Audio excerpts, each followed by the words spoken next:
de cómo les va la vida. Espero que estén fantásticamente bien. Hoy vamos a irnos a profundo. Casi siempre vamos a profundo, pero el temita de hoy es interesante. Tengan en cuenta que ustedes cuando entran en mis videos tienen que tener la comprensión de que son para autoanalizarnos, a nosotros mismos. Si quieren perder tiempo analizándome a mí, definitivamente van a perderse, no la interesante aventura de tratar de entender cómo actúo, cómo soy, cuáles son mis errores, sino la mucho más interesante aventura de inmiscuirse profundamente en lo que les pasa a ustedes. Para analizarme a mí ya me tengo a mí mismo, imagínense, con el trabajo que implica ya estar dialogando con mi mente. Vamos a hablar de la carencia. ¿De qué carencia hablamos? Porque cuando hoy en día la gente habla de carencia, siempre, casi siempre, digamos, está direccionado al dinero, a la economía, a las finanzas. Porque eso es lo que le han hecho creer a la humanidad. Si tienes dinero, eres. Si no tienes dinero, no eres. O eres otro tipo de cosas que te catalogan, ¿no es cierto? Qué ridícula comprensión del alma, ¿no es cierto? O carente completamente. Vamos a ellos. La ilusión de la carencia. La naturaleza del Atma, el alma, no es una insuficiencia. Nunca lo fue. Es plenitud. La insuficiencia es una construcción de la ahamkara. Ahamkara es el ego falso, la identidad mental que creemos ser. La sensación de no merecer amor nace cuando el ego confunde no haber recibido amor con no ser digno de él. Que hayamos tenido kármicamente relaciones que nos hacen creer por sus carencias que nosotros somos tal o cual cosa, no tiene nada que ver con si somos o no merecedores del amor. Por la constitución natural del alma, todo ser vivo dialoga constantemente con el único lenguaje que es el amor. Como estamos condicionados a la materia y creemos en relación a pro y contra, beneficio y pérdida, no podemos concebir el amor. Podemos hablar mucho del amor. Qué fácil que es hablar del amor. Ahora bien, vivir en el estado de conciencia del que ama es muy difícil. Particularmente porque los conceptos del amor de los amantes del espíritu, de lo supremo, de lo divino, de Krishna, la suprema personalidad de Dios, implicaría que estarías libre de todos los condicionamientos materiales. ¿Y cuánta gente hay así? Antes de que aprendieras tu nombre, antes de que alguien te enseñara a verte en un espejo y a creer que esa imagen eras tú, existía una plenitud que no necesitaba ser confirmada por nadie. Observen a un niño que nunca se vio en un espejo y cuando se ve por primera vez el shock que tiene en su realidad, ¿no es cierto? Se confunde porque él no conocía esa realidad, esa identidad corporal. Él era él, el alma. Y claro, ahí empiezan a entrar ideas sobre lo que aparentemente somos, ¿no? Entonces llegó el mundo y el mundo tenía opiniones. ¡Ah, vaya que sí tenía! El nacimiento de la herida, el ahamkara, literalmente el que dice yo soy esto y punto, yo soy Pepe, Juan, María, el rico, el pobre, el que controla, el que domina, el que es dominado. Qué bárbaro, ¿cómo es eso, no? ¿A dónde nos lleva ese tipo de conciencias a cometer las situaciones más abominables que existen? Que no estamos hablando de generar matanzas en masa, estoy hablando de cosas como la ofensa al maestro espiritual, el distanciamiento de los sabios, la sensación de creerse puro. Eso sí que es abominable. El principio de identidad individual que el Vedanta describe como la primera gran ilusión del alma encarnada, el ahamkara. No es el ego en el sentido peyorativo. Es algo más sutil y más peligroso. Es el mecanismo por el cual la conciencia pura, al entrar en el cuerpo, y en la experiencia comienza a identificarse con lo que le ocurre en lugar de con lo que es. Una vez encuentro hace 20 años en Barcelona a una persona que venía sonriendo de una forma fantástica con un cartelito que decía I am, yo soy.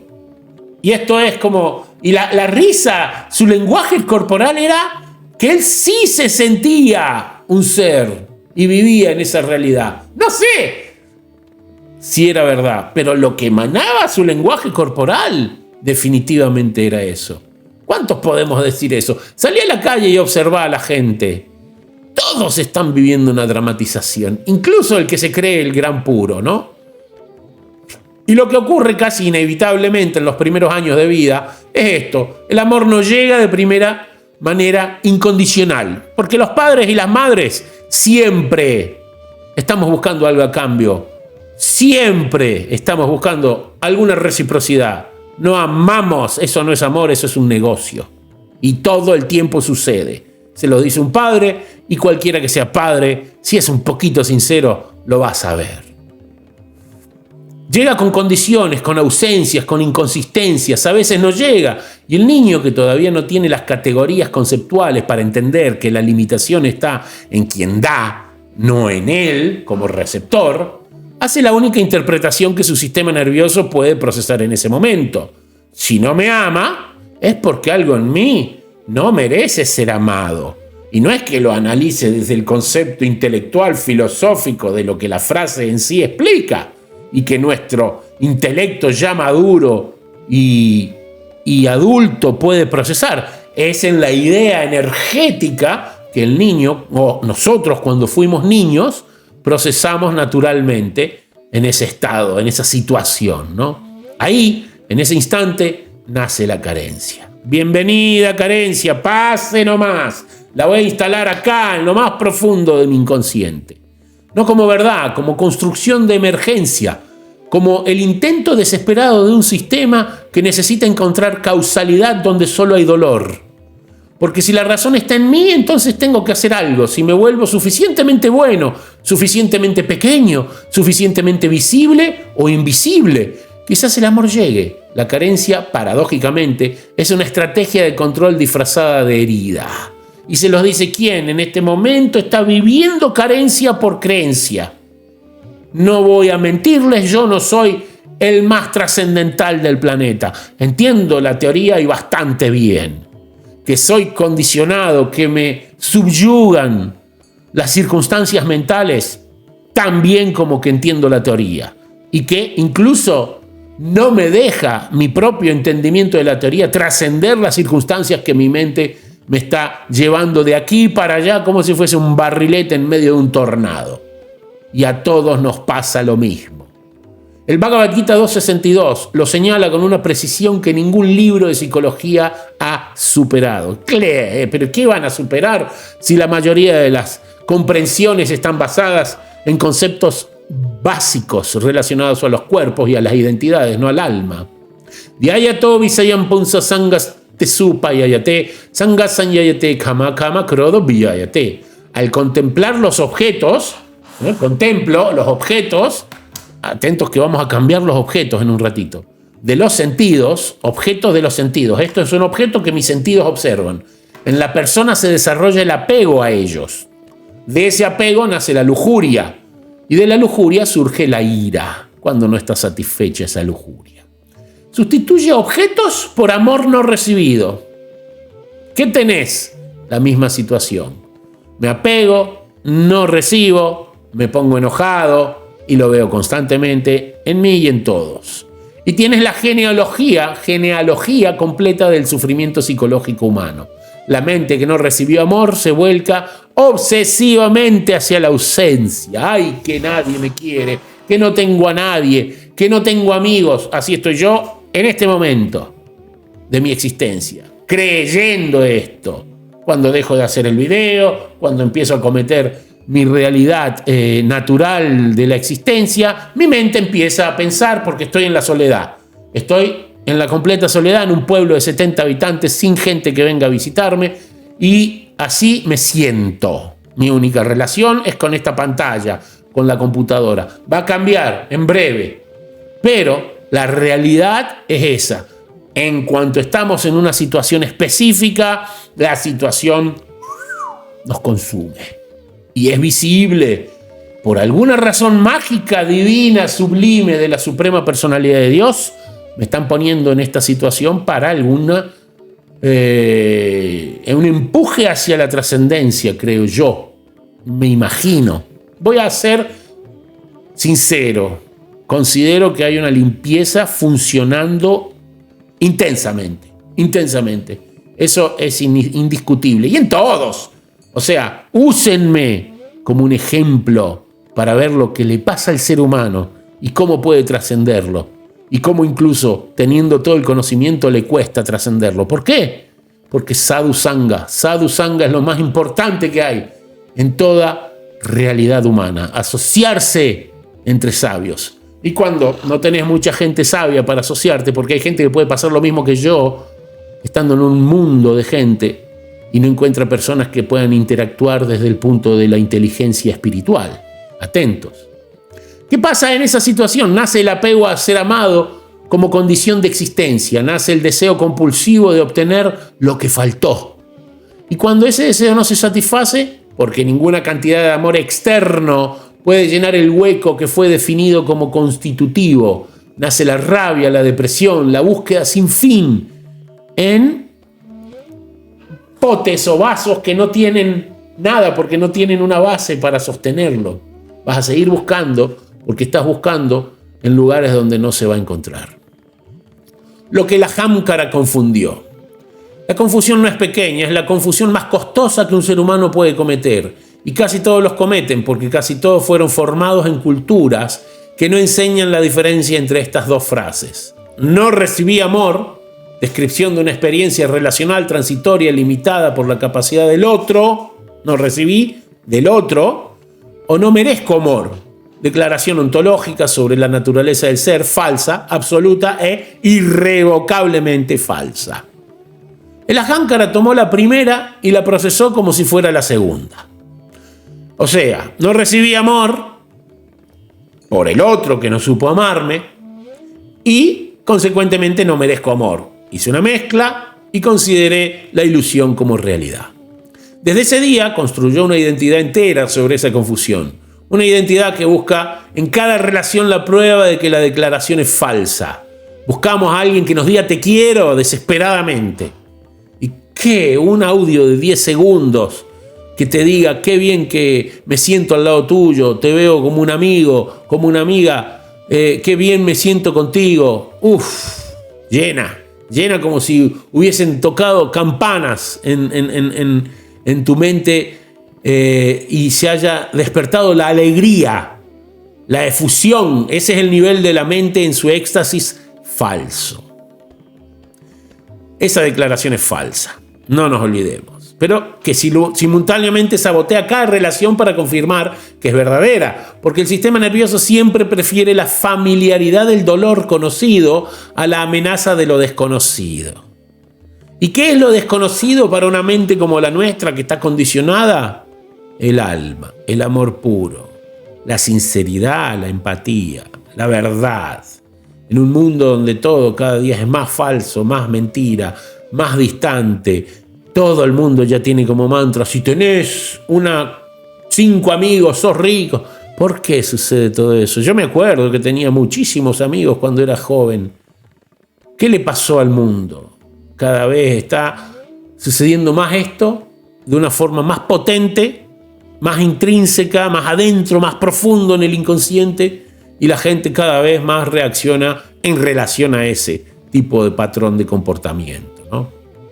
A esto la psicología contemporánea lo llama compulsión de repetición.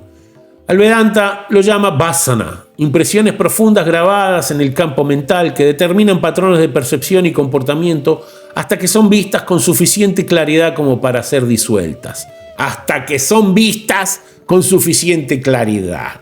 Pero una cosa muy importante, cuando el gurú, el sabio, el conocimiento se manifiesta ante ti y te abre los ojos de lo que no tenías ni idea, cuidado, Porque hay que mantener una continuidad en el respeto para con aquel que te dio el conocimiento.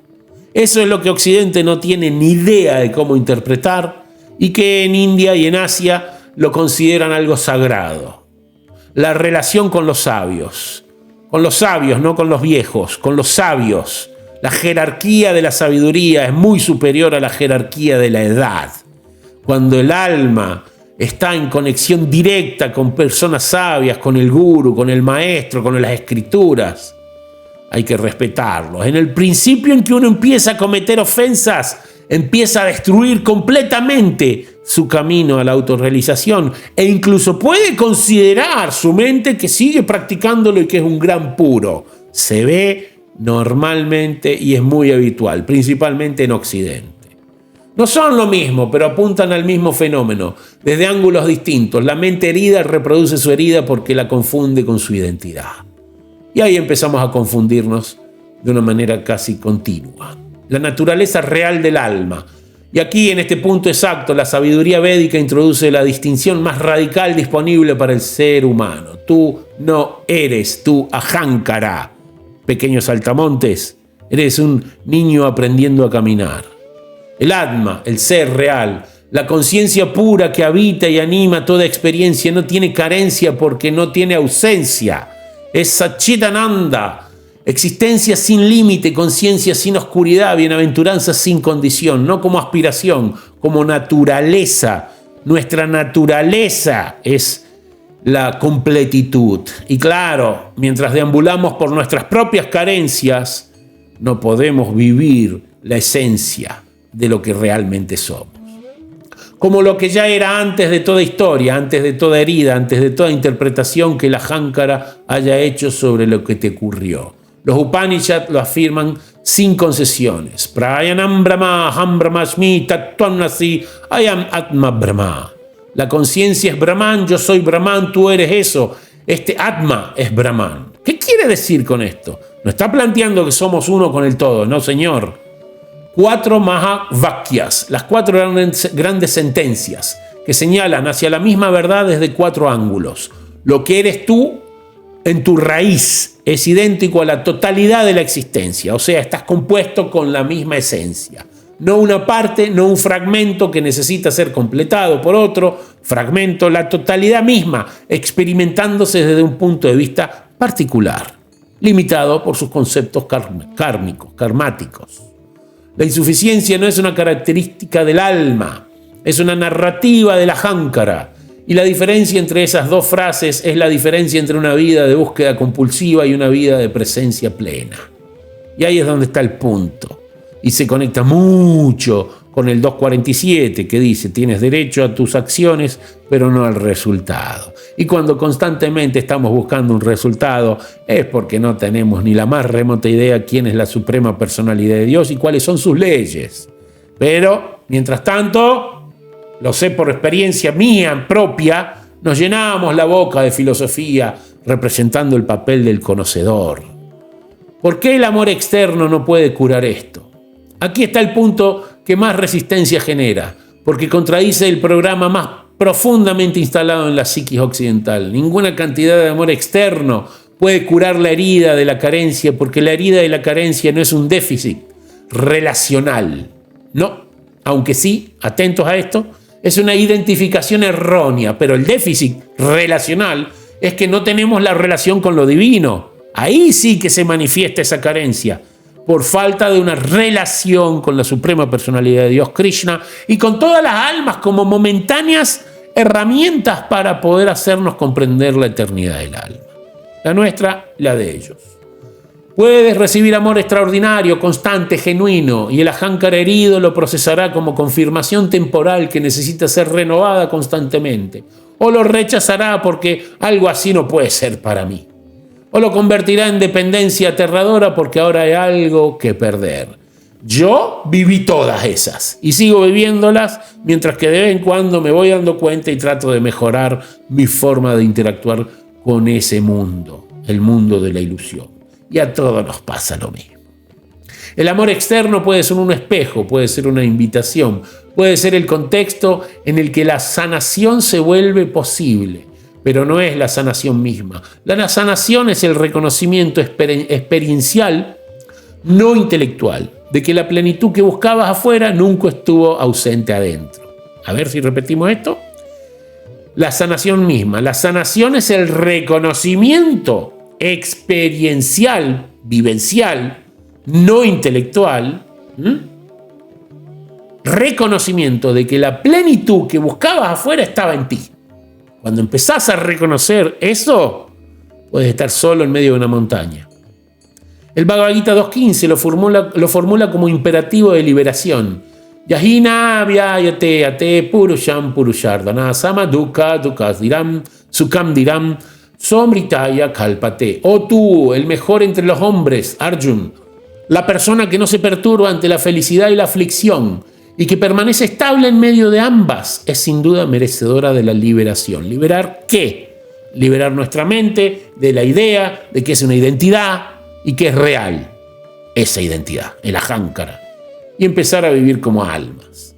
La ecuanimidad que describe el Bhagavad Gita no es insensible, es la evidencia de que el centro de gravedad del ser ha dejado de residir en la oscilación del mundo externo, chanchalán, sube y baja, inestable por naturaleza, y ha encontrado su asiento en algo que no oscila, el Atma mismo, que no necesita que la relación salga bien para estar completo, que puede amar profundamente sin perder el hilo de la vuelta a sí mismo. O sea, que podés amar a todas las personas que quieras, y no estoy hablando de interacción corporal, y de esa manera comprender que eres parte del todo, interactuando de una forma natural y auténtica con las almas en el estado puro de la conciencia, al menos el tuyo.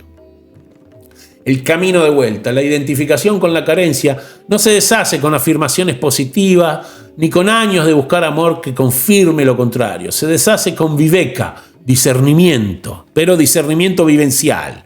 Un discernimiento que vaya acompañado de la vivencia.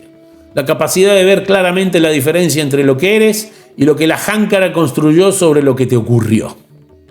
Es un trabajo que requiere valentía porque implica dejar de usar narrativa de la insuficiencia como escudo. Esa narrativa, por dolorosa que sea, y vaya que es dolorosa, la narrativa siempre es dolorosa porque es finita, empieza y termina, como nacer y morir. Es doloroso porque cuando nace empezamos a creer que esto es pertenencia.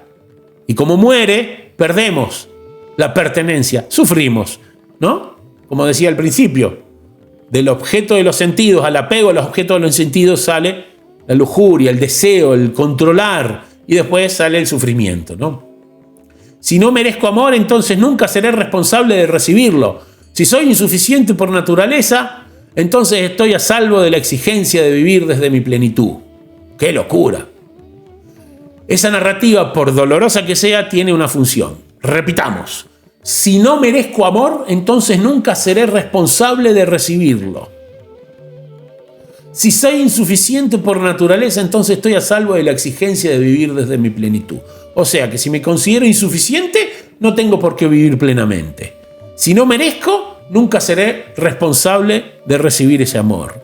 Todas ilusiones y estrategias que la mente activa, sin siquiera entenderlo de parte teórica, sino es una vivencia directa. Saltar la insuficiencia es aterrador porque implica saltar también la excusa. Cuando tenemos que dejar de lado el concepto de la insuficiencia, o sea, trascender esa insuficiencia, tenemos que dejar de lado la excusa que estamos dándonos a nosotros mismos como si fuésemos los que sabemos todos, lo que a mí nadie me puede enseñar nada, lo que yo entiendo cómo funciona mi existencia, vos no vas a saber más que yo porque no viviste mi vida, y bla, bla, bla, bla, bla.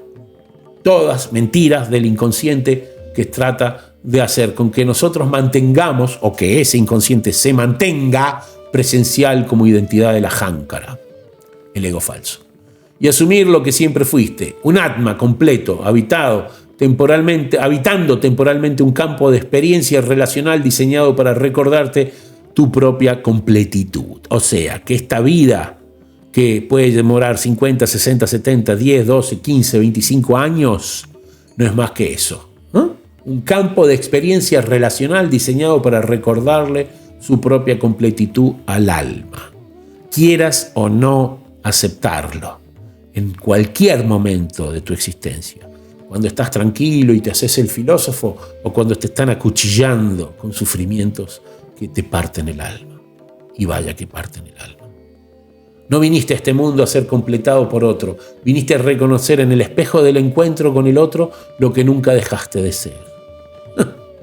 Purnanada purnanidam, purnam purnanodachate. Aquello es pleno, esto es pleno, todo es pleno. De la plenitud nace la plenitud. Y cuando la plenitud se retira de la plenitud, solo la plenitud permanece. Vaya logaritmo, ¿no? O algoritmo, el algoritmo de la humanidad, el algoritmo del alma, el algoritmo del amor. Imagínense ser partícipes del algoritmo del amor y estar buscando que funcione en tu vida el algoritmo de YouTube o de la inteligencia artificial. Qué loco, qué distante que estamos. Tener enfrente tuyo la manifestación del amor, la oportunidad de amar a los que están desesperados por amor, el amor puro, y distanciarte porque te crees que sos un ser completo. Hasta en eso nos mentimos, en hacernos creer a nosotros mismos que somos completos, siendo que no lo estamos siendo, si no, no habría chanchalán, inestabilidades constantes. Espero te haya gustado este conocimiento, espero estés satisfecho. Cualquier pregunta ya lo sabés, mi teléfono de contacto está al final de cada video y quien quiera acercarse a mí es libre, así como también es libre de hacer con este conocimiento lo que le plazca, porque eso es lo que Krishna le dice a Arjuna al final del Bhagavad Gita. Ya te enseño todo, haz lo que quieras. Si sos inteligente, vas a buscar a alguien que te ayude en el camino a autodescubrirte y recordarte a ti mismo. Así que espero que puedan profundizar en este tema, porque esto es apenas el principio de todos los pasos que tenemos que dar para llegar a ser puros. Nos vemos en el próximo video. Muchas gracias por haber llegado hasta el final. Suscríbanse, lo mismo de siempre. Y Radhe Radhe.